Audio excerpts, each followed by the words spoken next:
While most historical murder mysteries were solved not long after the crime was committed, sometimes it's left up to modern science and historians to determine how and why a person died.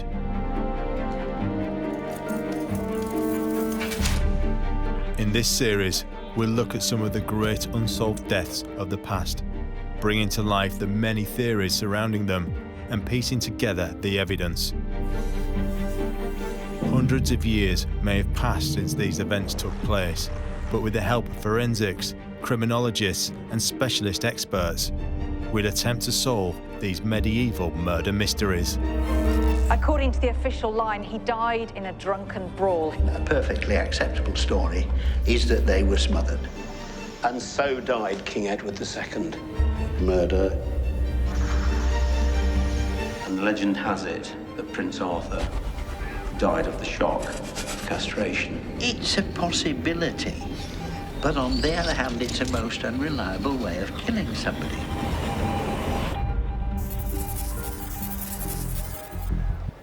England, 1593. In a house just outside of London, Christopher Marlowe, England's most celebrated poet and playwright, came to an abrupt and violent end. From the London playhouses to the Elizabethan Secret Service, Marlowe's intriguing and mysterious life has led many to question the official events on that fateful day. There are a lot of inconsistencies in the inquest document. And so something much more sinister, it's thought, was taking place. Some say he died in a brawl. Judging by what we know about Marlowe's character, that he was someone who could easily get involved in quarrels and a brawl, it seems to me perfectly possible that that's what happened on that occasion. Do not push me! We cannot detract the presence of alcohol. I wouldn't be surprised if you've got people sitting in a bar arguing over a bill that because of the alcohol that they then become aggressive and then that leads to murder. Others that he was assassinated. The real story of Marlowe's death was altogether more dark. It may have been not just murder, but assassination. He dies of, quote, a single stab wound above the eye. If by this they mean that he's been stabbed in the forehead, I'm afraid that doesn't work. If you stab somebody like that, the knife's going to skate off, it's going to continue under the scalp but not penetrate, or just slide out and give you a slash wound. And there are those who believe that he faked his own death. No one has managed to come up with a really good theory for who would want to kill him and why it needed to be quite so elaborate. At the moment, I think the escape hypothesis is actually the strongest one. So what did happen to Christopher Marlowe?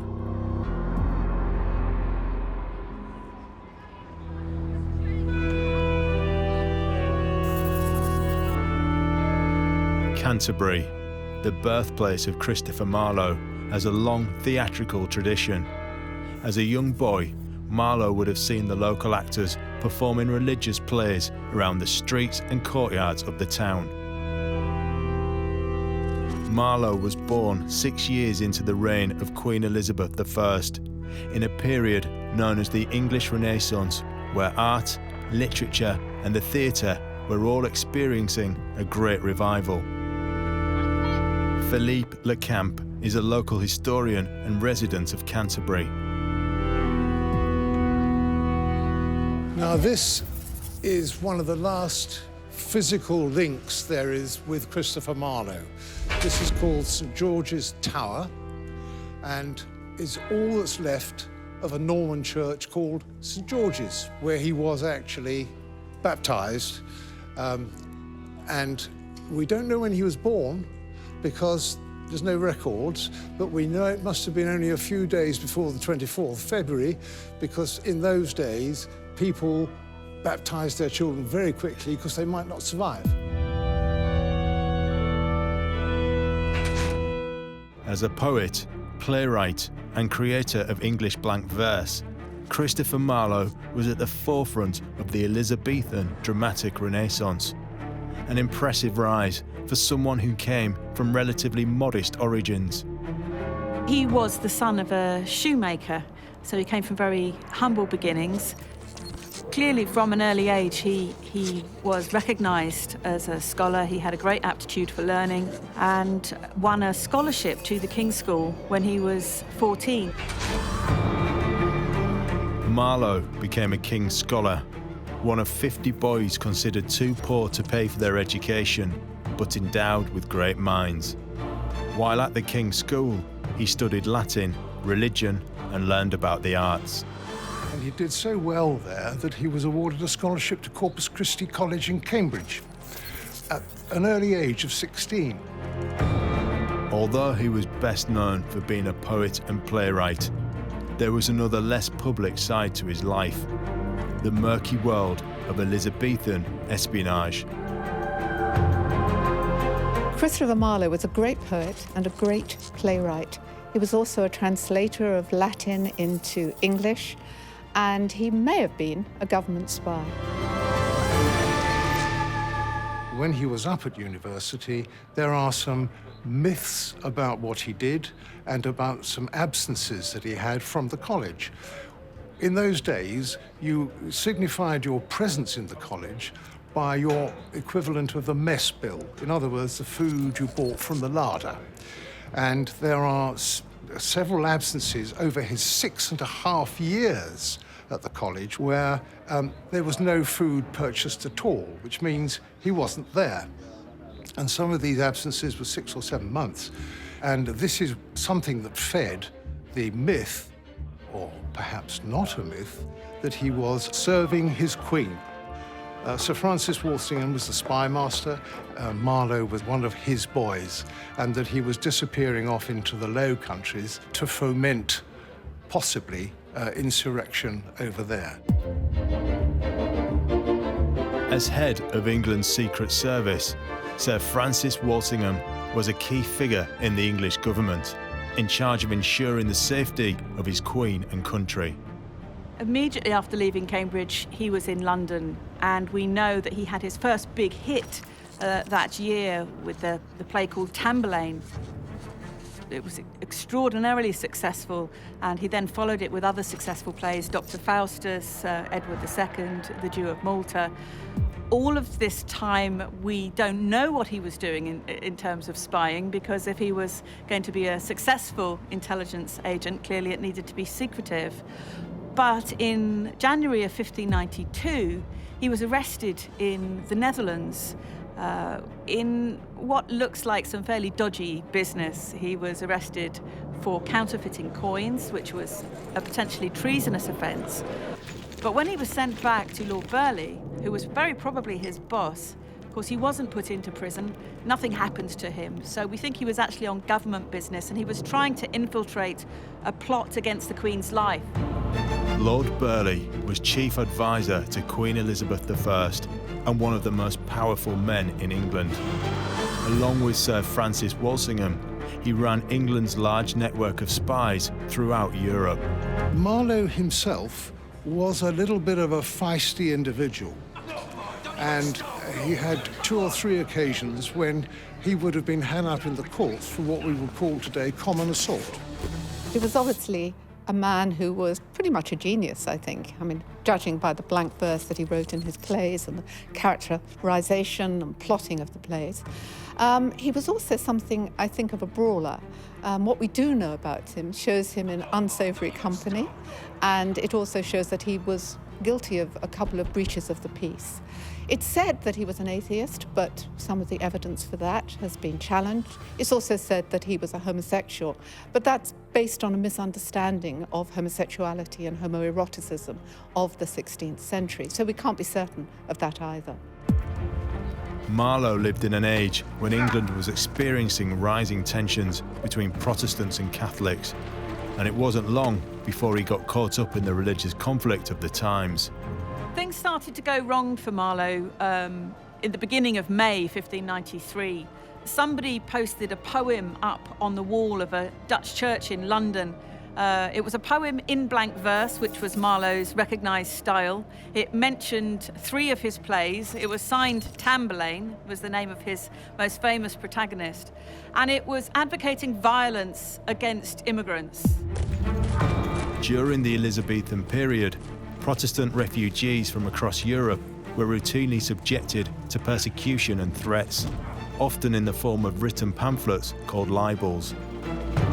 Thomas Kidd, a friend of Marlowe's and fellow poet and playwright, was arrested on suspicion of being involved in writing the libel. His papers were seized, and in those papers were something that was referred to as vile heretical conceits, which Thomas Kidd said were Marlowe's papers, not his. Subsequently, there was a warrant issued for Marlowe's arrest, and he appeared before the Privy Council. 10 days later, rather conveniently, Marlowe was dead.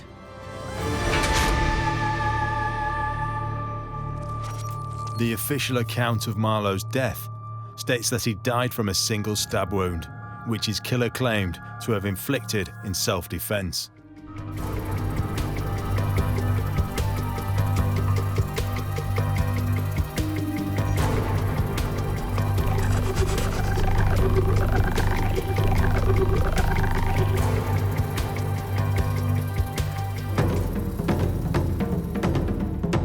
The official report on Marlowe's death said that he was killed in a drunken brawl in a pub in Deptford.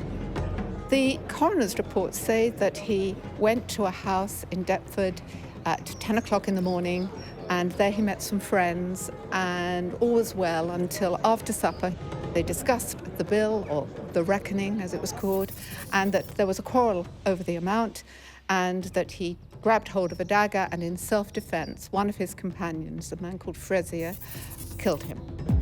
No, come on! Shut up! The inquest document is very specific about what happened. Ingram Fraser was sitting between Robert Poley and Nicholas Skeers. It says that Marlowe grabbed Fraser's knife, which was at his back. Ingram Fraser somehow turned the top of his body, wrestled with Marlowe, tried to wrestle his knife back, and in the process of doing so, stabbed Marlowe just above his right eye to a depth of 2 inches and 1 inch wide. And it says that Marlowe died instantly from the wound he received.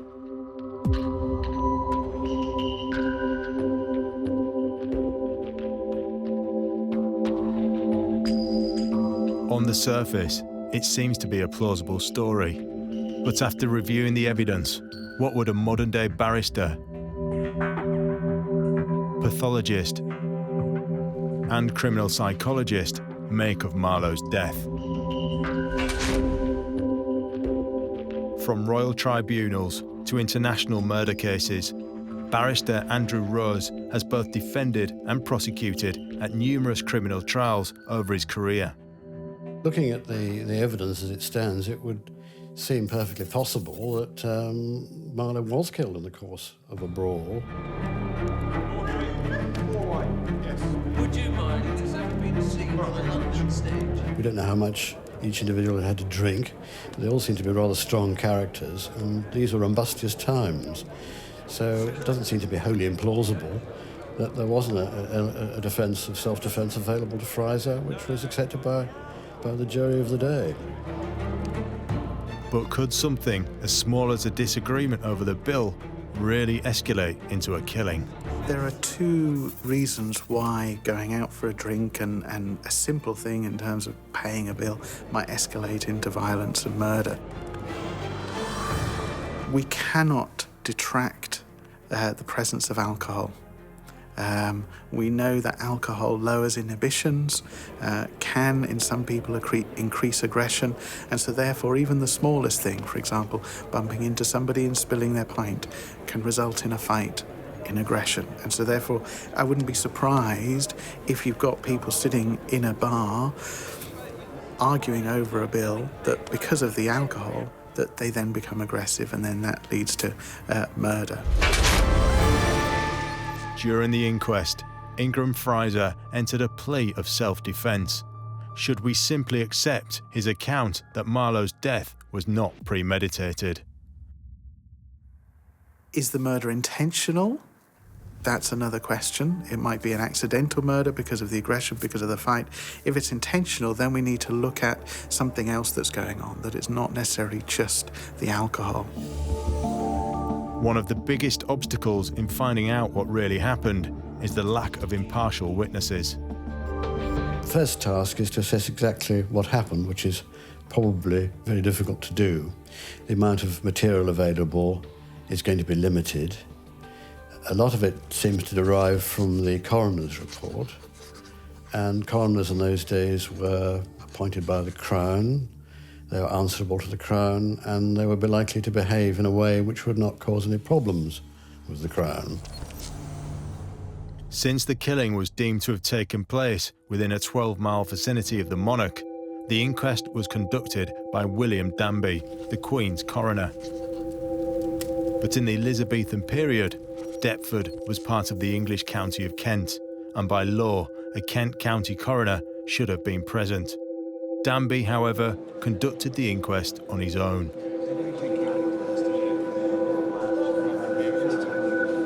We know that the parties involved had some kind of links with government, and I don't think we'd be 100% sure that he fulfilled his duty completely as a coroner, perhaps should do. The coroner's task is to investigate the cause of death, the how and the where and the why of the death, and of course to establish the identity of the deceased. In this case, there was no doubt it was Christopher Marlowe. As to the other factors, of course, what was going through the coroner's mind in the way in which he was handling the case may well have affected the way in which questions were put. So to that extent, we have to study any documentation, I think, with great care. Professor Mike Green is a former Home Office pathologist. His years of experience have seen him carry out countless examinations at crime scenes to determine the exact cause of death. Christopher Marlowe, according to the contemporary accounts, dies in a brawl in Deptford. He dies of, quote, a single stab wound above the eye. If by this they mean that he's been stabbed in the forehead, I'm afraid that doesn't work, because as you can see, the skull's a pretty solid object, and if you stab somebody like that, the knife's going to skate off, it's going to continue under the scalp but not penetrate, or just slide out and give you a slash. In the course of my career, which spanned 40 years, I only saw 2 cases where a stab wound actually got through the skull.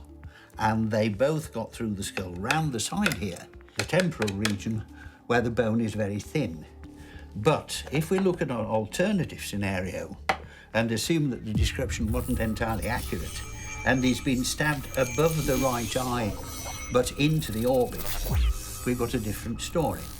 The knife goes over the top of the eyeball, as you might be able to see when I held the skull up. The skull of the roof of the orbit is so thin that it lets light through it. It's just a single layer of bone as opposed to a 3-layer sandwich of bone like the rest of the skull is. And if the knife goes through that way, above the eyeball, and then comes out here, we get into contact with the base of the brain. If Marlowe received a stab wound just below the forehead and through the orbit, it's possible that one of the major blood vessels in his brain could have been severed, causing internal bleeding. The brain is fairly tightly wrapped up in the membranes which surround it. So literally only 25, 50 mils of blood, the equivalent of a double shot of scotch, is going to be enough to cause the pressure on the brain to rise so quickly that he's going to die within a very short space of time. My feeling on Marlowe is if what they meant is that it went through the sort of eyebrow region but below the bony ridge, yes, it could well have happened. If the stab wound is up here, you've got to be looking for something else which has not been described and which should have been. Dr. Kieran O'Keefe is head of criminal psychology at Buckinghamshire New University. He studies and assesses the causes that lead people to criminal behaviour, such as violence or murder. Simply because you've got an activity, a social activity that takes place on a regular occasion where, with the alcohol fueling the environment too, you've got people who will need to show that they're more powerful than others. And if an argument develops over something as simple as a bill or a spilt drink, having gone through these stages of brutalisation and reflection, you would then decide, I'm not going to be the person to back down. And the only way that I can exert my power and aggression is by being completely violent to the person that's in front of me, because then everybody else will see that I'm not somebody to be messed with.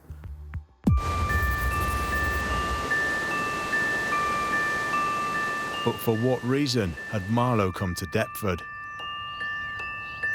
Why Marlowe was meeting with these companions at the inn, it just seemed like a normal social occasion. I think that's extremely unlikely. Marlowe was under high pressure at that time. He was being investigated by the Privy Council. A warrant had been out for his arrest. Thomas Kidd, who had been his roommate, was under investigation and had been arrested.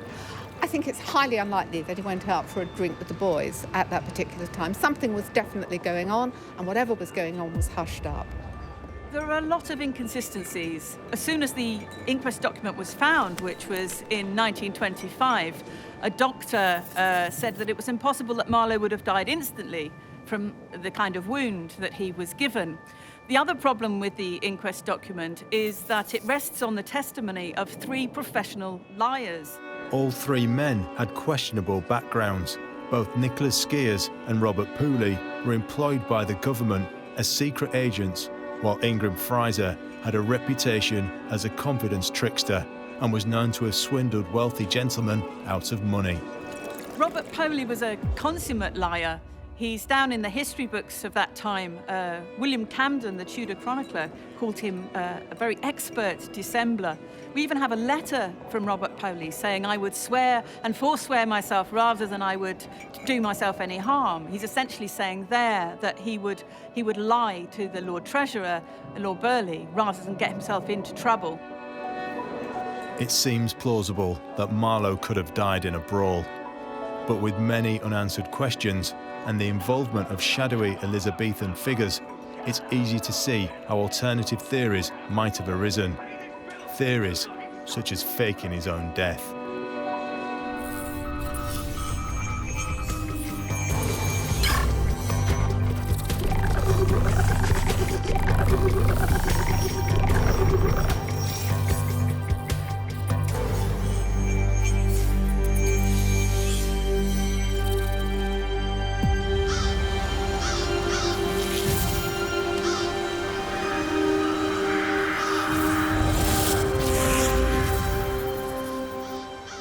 Dr. Ross Barber is an author and scholar who's researched the life and, more importantly, death of Christopher Marlowe. She believes that despite official accounts, there is evidence to suggest that Marlowe may not have actually died in Deptford. It is possible that the answer to the Marlowe mystery is that he faked his death and went off to the continent. It isn't as ludicrous an idea as some people seem to think. Most people, if they know anything about Christopher Marlowe at all, they know that he was killed in a tavern brawl in Deptford. But Mrs. Bull's house wasn't a tavern. It was a government safe house, a stopping off point for agents going to and from the continent. Despite what many people believe, Eleanor Bull was not an innkeeper, but a well-to-do widower with family connections in government and the royal court. With Marlowe facing possible execution for heresy, could she have somehow been involved in helping him fake his own death? He had a really good reason to want to escape, and escape in such a way that people wouldn't go looking for him. No one goes looking for a dead man. But if he did fake his death, how did he do it? Officially, Christopher Marlowe is buried in an unmarked grave in the churchyard of St Nicholas in Deptford. and for the coroner and jury to pronounce Marlowe dead at the scene, there would have to have been a body. So if Marlowe isn't buried in Deptford, who is? If it's not Christopher Marlowe who's buried here, then it is the Welsh Protestant martyr John Penry, who was executed at St Thomas of Watering, just 3 miles to the west of here, suddenly, very quickly, without notice to his family, on the 29th of May. John Penry was a Protestant preacher who was executed for treason the day before Marlowe's death. It's not known what happened to Penry's body, and it was never returned to his family. But what is known is that the body was under the care of the Queen's coroner, William Danby. It was a very unusual time for a hanging. It was noted by Penry's biographers. He was taken away from his supper at 5 p.m. and hanged, and nobody knows where his body is. Coroner William Danby was a close friend of Lord Burleigh, Queen Elizabeth's right-hand man. Coincidentally, Lord Burleigh was reported to have employed Marlowe on several occasions as a spy. This is where Deptford meets the Thames, and it would have been an ideal place to take off for the continent. We don't actually know why the meeting was arranged here at Mrs. Bull's house. There's no particular reason why they would meet here to murder Marlowe or to have a fight with Marlowe, but it makes complete sense to meet here if he was going to take off, if the intention was to go get on a ship, go up the Thames and disappear somewhere in Scotland or in Europe. Could Christopher Marlowe have faked his own death to evade prosecution? It's a fascinating story if true, but what evidence is there to support this claim? Rather easier then than now to switch bodies if that had happened. But even then, I think it would have been pretty difficult to do, but certainly not beyond the wit of some people, no doubt. It might depend if some of the evidence, it might not apply to Marlowe's case, but there might be a situation where somebody had been dead for some time and putrefaction had occurred, or their physical appearance had altered. People were led to believe that it was X when it was Y, that kind of thing. These were unsophisticated times. They didn't have modern mortuaries and that sort. So yes, I mean, it was feasible, though I would have thought a little unlikely. Could Marlowe have used the body of a recently executed man to trick people into believing he was dead? There is an allegation that there was a substitution of the body of a recently hanged person. Obviously, the people who would have been able to properly identify Marlowe would be people who knew Marlowe. Possibly some members of the jury did, because the whole point of a jury originally was it was summoned from people who lived around about the place where the person died. But even if the jury were simply looking at a body and being asked, how did this fellow die? They would have noticed if it was the body of a hanged person, their face need not have been purple, but the tongue would almost certainly have been protruding. There would almost certainly have been a mark on the neck. And I'm sure that one of the 7 to 15 people there would have had sufficient nous to look at the neck and look at the body generally. So unless there's some degree of collusion, bribery, connivance to effect concealment, I don't think that's a starter. If there was a body there with a cut above the right eye, that was Marlowe, thank you very much.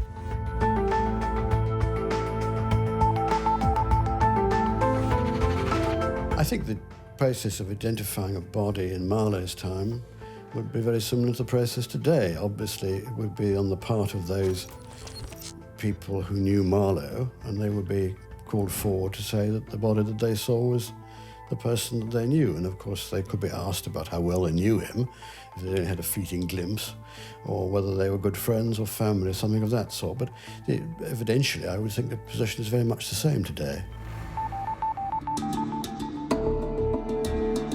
Is it possible that the witnesses and jury who viewed the body were somehow influenced into supporting the conspiracy? interesting point to say about kind of the staging of Christopher Marlowe's death and whether a lie or deceit of that size will mean that people will believe it. At the time when this occurred, if there's any truth to that theory, there would have had to have been quite a few people involved in that for it to succeed, and undoubtedly there would have had to have been bribery, but ultimately all you'd need is a few witnesses to it, a few witnesses to say, I saw Christopher Marlowe in a fight in that particular inn, and he died, he was killed. And then it can just spiral. And then if you've got, in addition to that, official announcements by coroners, by the government, then it can only fuel that. If Marlowe and his powerful connections in government had wanted to fake his death, they certainly had the means to make it happen. But with no concrete evidence to support this theory, we have to look at other possible explanations for his death. Some people believe that Marlowe did die in Deptford, but not in a drunken brawl. They believe he was assassinated.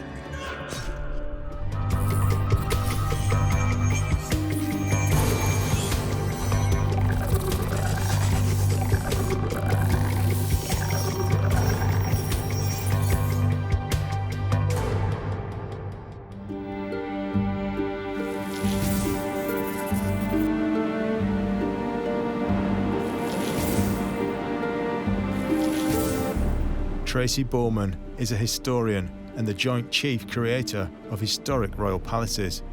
She believes that there may have been a more sinister reason behind Marlowe's death. The death of Christopher Marlowe was one of the greatest unsolved mysteries. According to the official line, he was murdered in a pub brawl. An argument over the bill broke out. They'd been drinking all day and Marlowe was stabbed in the eye. He died instantly. No, he insults me every week. You put this in front of me as if I would have to deal with you. But the real story was altogether darker than that. Marlowe was under suspicion of treason, of heresy. It's possible that he was a spy for Sir Francis Walsingham, and almost certainly the real story of Marlowe's death was more to do with assassination than murder.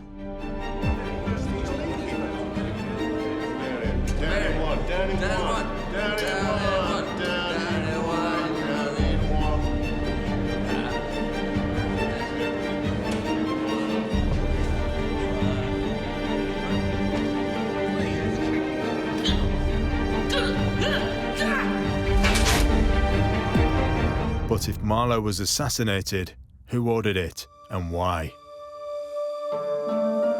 Sir Walter Raleigh and Christopher Marlowe were great friends. They were both famous poets. They actually wrote poems to each other. And it's possible that Raleigh was somehow involved in the same treasonous activities for which Marlowe was being investigated at the time of his death. So it's said that Raleigh might have had him murdered because his own guilt would have come to light. Sir Walter Raleigh was one of the most notable figures in Elizabethan England. He was a poet, explorer, and favourite of Queen Elizabeth I. But it was also said that he was an atheist. Exactly what Sir Walter Raleigh was afraid that would come to light is not clear. It may have been that, like Marlowe, he shared his beliefs in heresy, that he was a blasphemer like Marlowe was believed to be, or even an atheist, and that was punishable by death in the Elizabethan period.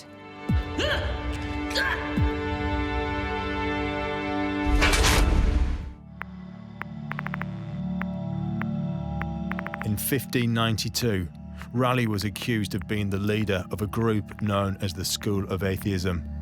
It's said that amongst its members were noted scientists, scholars, and Christopher Marlowe.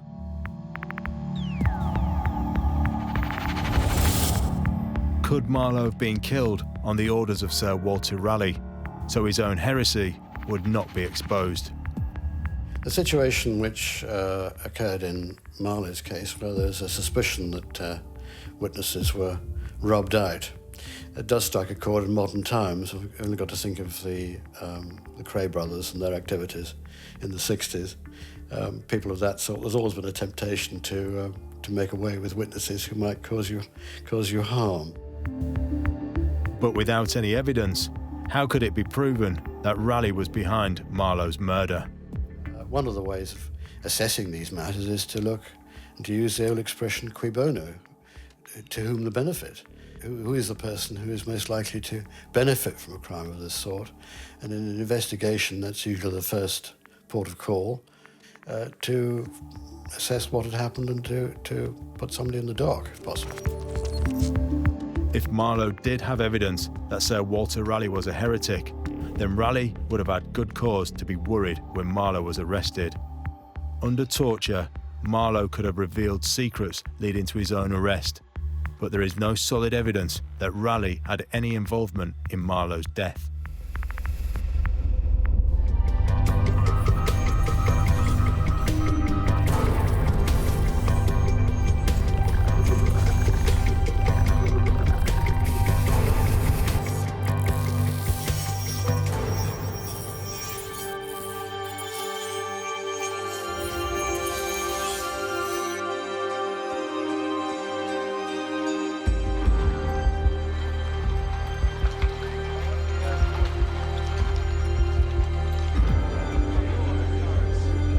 Should we accept the findings of the coroner's inquest that Marlowe was killed in self-defence?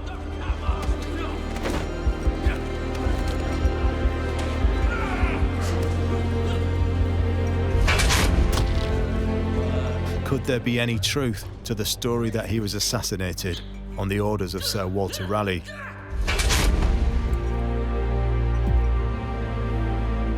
Or did he fake his own death to avoid trial and execution?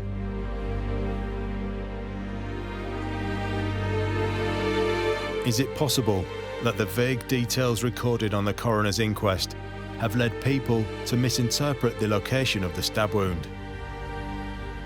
Could Christopher Marlowe have died with a single stab wound above his right eye? In short, the answer is yes. If the stab wound is immediately above the eye, it's going to go along the roof of the orbit over the eyeball. It's going to go through a bit of skull which is only 0.5 millimetre thick, 1 millimetre at the most, and requires minimal force to penetrate. Once it's through there, within a matter of 1/2 inch, 1.5 centimetres, it's in contact with a fairly large vessel or group of vessels under the base of the brain. Once these are cut, within seconds there's going to be enough blood around the brain, squashing it within its membranes to lead to almost immediate death. Based on the given evidence, many experts see nothing wrong with the official account of Marlowe's death. On the face of it, a defence of self-defence, given that daggers were involved and all the rest of it, might still be plausible. Of course, these days would be a matter of much closer investigation, and one would hope that the prosecuting authorities would not be under the same political pressure as the coroner was likely to have been at the time of Marlowe. There would be a much more thorough investigation, and of course, if darker consequences, darker possibilities emerged, that might make a big difference as to the conduct of the prosecution. But in the absence of that, simple rumour in itself wouldn't be enough. There's evidence of a brawl. A man was clearly killed in that brawl, and it was open to the person who'd inflicted the fatal wound to say, I did this in self-defence. I was afraid for my life. And Marlowe's actions seem to be consistent with his personality. Judging by what we know about Marlowe's character, that he was someone who could easily get involved in quarrels and a brawl, it seems to me perfectly possible that that's what happened on that occasion. Why he met with these companions is another story. He was at the time under investigation for atheism and possibly being suspected of interactions with Roman Catholics, which were not on government service.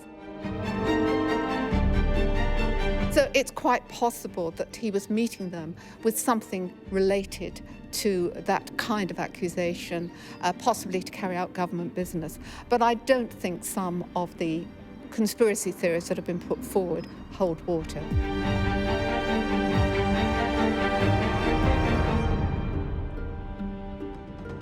Christopher Marlowe lived in turbulent times, and evidence seems to strongly support the theory that he was involved in espionage activities. Marlowe was accused of atheism, and it would also be fair to assume that the reason for the meeting in Deptford was most likely something to do with the charges he was facing. But Marlowe also had a volatile and violent side that had led him into altercations before. So what evidence are we left with? It's a fascinating story, and if true, it would be one of history's greatest ever disappearing acts. But to pull it off, it would have taken the involvement of high-up government officials. And while Marlowe would have had the motive to fake his own death, experts agree that there is no solid evidence to prove this theory. I think on the available evidence, as far as Marlowe is concerned, we can rule out a disappearance, some mysterious disappearance. The evidence seems pretty conclusive that he was killed that night. How or why he was killed, of course, is another matter. Could Marlowe have been killed on the orders of Sir Walter Raleigh to stop him revealing that he too was an atheist? Even in modern times, it's not unheard of for witnesses to disappear or be killed. And there seems to be overwhelming proof that Marlowe did in fact die in Deptford. I think the evidence for Marlowe's death is really very thin. The witnesses' accounts are suspect. On the other hand, we don't have anything else at all. Although many scholars and experts have cast doubt on the testimony of Ingram Fraser, we do know that Marlowe could at times be aggressive and volatile. So for him to become involved in an argument that escalated into violence would not be out of character. It therefore seems that the official verdict stands, and he lost his life in a brawl that ended in tragedy.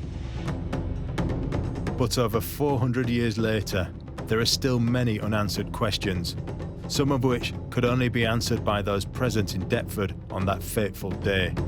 So what became of those people? In 1601, Nicholas Skeers was charged with treason for his part in a rebellion against Elizabeth I. He was found guilty and thrown into Bridewell Prison in London. Nothing more would ever be heard from him again. Robert Poley continued to serve in Her Majesty's Secret Service, frequently being used as a spy by Lord Burleigh. After 1602, there is no record of what happened to Poley. When and where he died remains a mystery. The coroner, William Danby, also had a mysterious fate. After filing the inquest report on Marlowe's death, the Queen's coroner seems to have simply disappeared. While Ingram Fraser, the man responsible for Marlowe's death, received a full royal pardon for his part in the killing, he eventually became a parish tax assessor and lived out his years in respectability until his death in 1627. And what of Christopher Marlowe? It was a life cut tragically short, but even in death, Marlowe would go on to influence the likes of William Shakespeare and generations of writers to follow. And to this day, he continues to be one of the most important poets and playwrights the world has ever seen.